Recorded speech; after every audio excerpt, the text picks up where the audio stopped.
শুভ সকাল। দেখো village kitchen ব্লকে আমি একটা নতুন ব্লক নিয়ে চলে এসেছি। আজকে বাড়িতে কোনো কাজই করাতে দেখাবো না, কিন্তু আজকে আমাদের বাড়িতে অনেকগুলো মিস্ত্রি আছে। আমাদের যে আজকে ঘরগুলো রুমের উপরে যে গাঁথনিগুলো বাকি ছিল সেগুলো আজকে পূর্ণ করবে। অর্ধেকটা কাজ আজকে হয়ে যাবে। তাই দেখো আমি ওদের জন্য পেঁপে কাটতে বসে গেলাম। গাছ থেকে একটা পেঁপে নিয়ে এসেছি।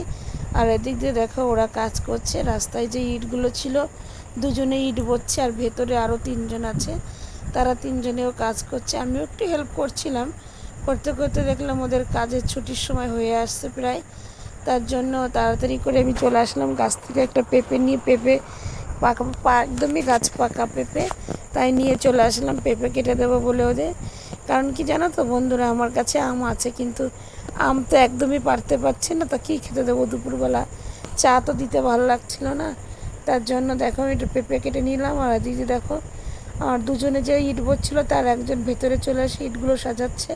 আর দেখো বন্ধুরা, আমার এই যে ঘরের এক একটা রুমের দেয়ালগুলো অর্ধেক করে গাঁথা হয়ে গেছে প্রায়।